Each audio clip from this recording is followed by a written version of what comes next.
يا أيها الذين آمنوا إذا نودي للصلاة من يوم الجمعة فاسعوا إلى ذكر الله وذروا البيع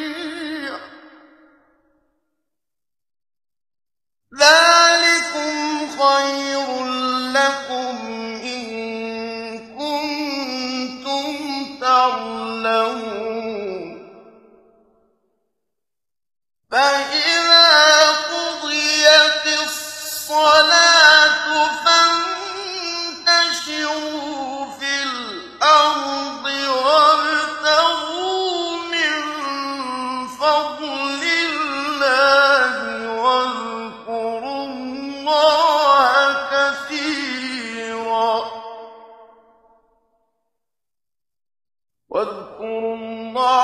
كثيرا لعلكم تفلحون.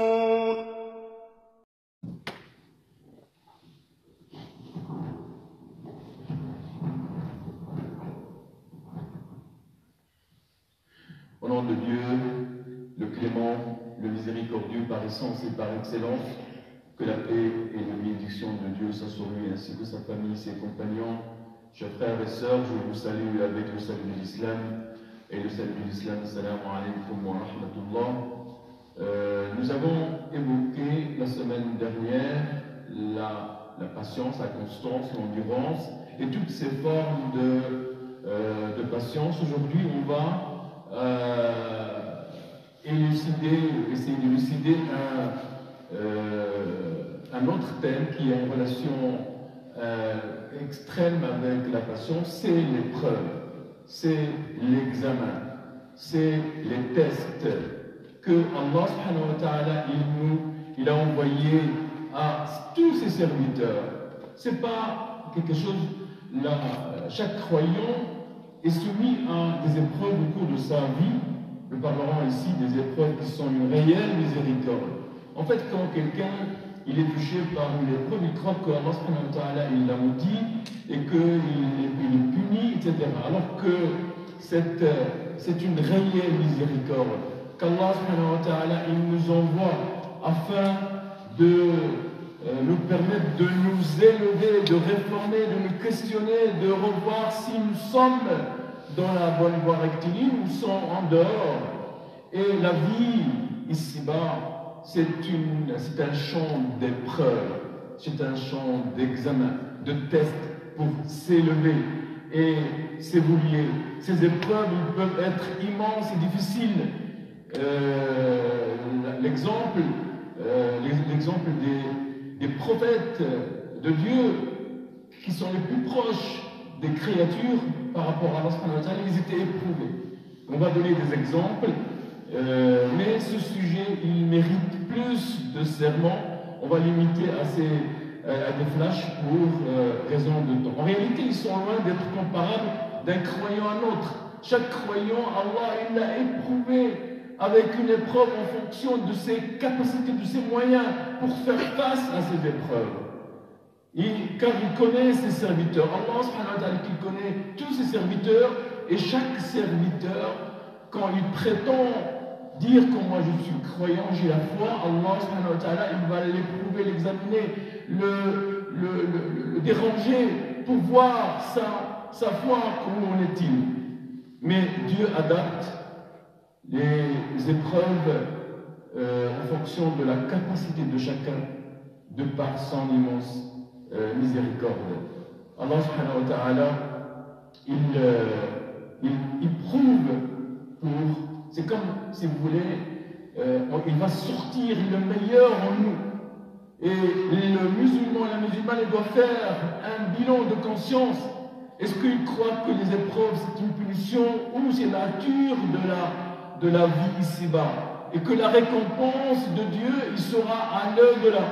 Et donc, il faut que chacun de nous réforme sa vision de l'épreuve, de l'examen. Et donc, le Coran, qui est notre première référence, il y a plusieurs décrets, il y a plusieurs codes, il y a plusieurs lois.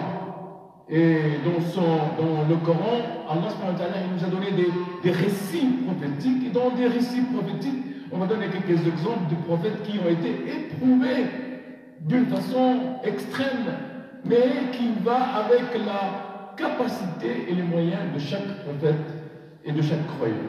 Donc, dans le Coran, il y a des traditions qui sont immuables, qui sont inchangeables. Si on veut étudier le Coran, étudier les lois du Coran, on doit faire en fonction de c'est-à-dire d'appliquer ces lois en fonction des actualités.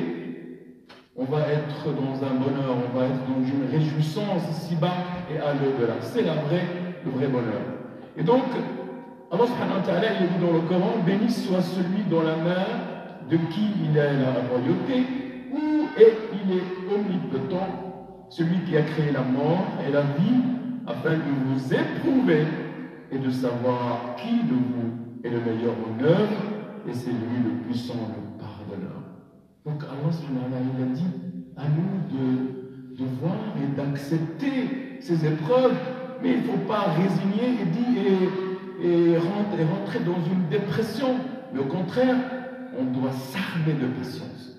Et la patience ne vient pas comme ça. Il faut travailler, il faut un travail de fond, un travail de forme, il faut une proximité à Allah subhanahu wa ta'ala. Et donc, même dans la patience, il y a des degrés. Il y a la patience tout court, il y a belle patience. Des prophètes qu'on va voir, ils avaient la belle patience. Et donc, Allah subhanahu wa ta'ala, il dit, est-ce que les gens pensent qu'on les laissera dire, nos croyants, sans les éprouver? Est-ce que vous croyez qu'on va dire, voilà, moi je suis croyant, mais je ne fais pas la prière, je fais ce que je veux, etc. La foi, c'est pas un souhait, c'est pas quelque chose qu'on met sur la forme, mais c'est quelque chose qui est traduit par la pratique. Et donc on doit savoir que on va être éprouvé, chacun il va être éprouvé en fonction de sa foi et de sa prétention devant Allah subhanahu wa ta'ala. Certes, Allah il nous rappelle à nous tous, certes nous avons éprouvé ceux qui ont vécu avant eux, ainsi Allah connaît ceux qui disent la vérité, ceux qui mentent. Allah il nous donne ces épreuves pour savoir, pour faire la différence entre les gens qui prétendent et qui en sont vrais dans leurs prétentions et ceux qui sont des hypocrites ou qui mentent. Et on ne peut pas mentir à Allah subhanahu wa ta'ala, on peut mentir au monde entier, mais Allah on ne peut pas mentir parce qu'il sait ce qu'il y a dedans, à l'intérieur de nous. Chers frères et sœurs, Allah subhanahu wa ta'ala, il veut que le croyant et la croyante s'élèvent en général, et les croyants en particulier, avec l'examen, avec l'épreuve, les épreuves qu'on peut avoir. J'ai dit, il y a plusieurs façons d'avoir les épreuves. Et on peut être éprouvé par le manque d'argent, pour ne pas avoir des enfants, par notre ego, par la santé ou la manque de santé, par des choses plusieurs, vous le sachiez. Mais Allah subhanahu wa ta'ala dit, et bashir as-sabirin, annoncer la bonne nouvelle aux patients. Donc la patience, ce n'est pas quelque chose qui se traduit, il faut que ça soit traduit par la pratique pour faire face aux épreuves. Le prophète Mohammed sallallahu alayhi wa sallam, il a dit, il n'est pas une fatigue ou une maladie ou un souci ou une peine ou un mal ou une angoisse qui touche le musulman jusqu'à l'épine qui le quitte sans que Dieu ne lui efface à cause de cela une partie de ses péchés. Il dit aussi dans un autre hadith, ce que l'affaire du croyant est étonnante, son affaire pour lui que du bien, et cette faveur n'appartient qu'au croyant. S'il est l'objet d'un événement heureux, il remercie Allah, et s'il a pour lui une bonne chose, et s'il est victime d'un malheur, il endure avec impatience, et c'est là encore pour lui une bonne chose. Donc, voyez, chers frères et sœurs, comment on doit faire face à toutes ces épreuves, quelle que soit l'épreuve qu'on a, une petite épreuve ou une immense, comment on va faire face avec le retour à Allah subhanahu wa ta'ala, à s'armer des vocations, s'armer des bonnes actions, retourner et voir notre bilan, est-ce qu'on est sur le bon chemin? Et il y avait, comme je l'ai dit tantôt, les exemples ils sont multiples, mais je vais donner seulement des flashs. Adam, il fut éprouvé par l'arbre interdit qu'Allah subhanahu wa ta'ala il a dit de ne pas toucher. Il était éprouvé. Et puis Noé, il a été éprouvé par sa femme qu'il a trahi, mais la trahison qui est 2 fois. Et puis Abraham qui fut éprouvé par son père, par sa tribu qui l'ont jeté dans le feu, et qu'Allah subhanahu wa ta'ala il a donné un ordre au feu d'être une paix une fraîcheur pour Ibrahim alayhi salam. Et Job, Ayoub, lorsqu'il fut éprouvé par la maladie, et Jonas lorsqu'il était avalé par le poisson, et notre prophète Muhammad alayhi salam, il était éprouvé par les hypocrites. Et bien sûr, si on veut voir les épreuves et comment le prophète sallallahu alayhi wa sallam il faisait face à ces épreuves, la patience, la constance, l'endurance.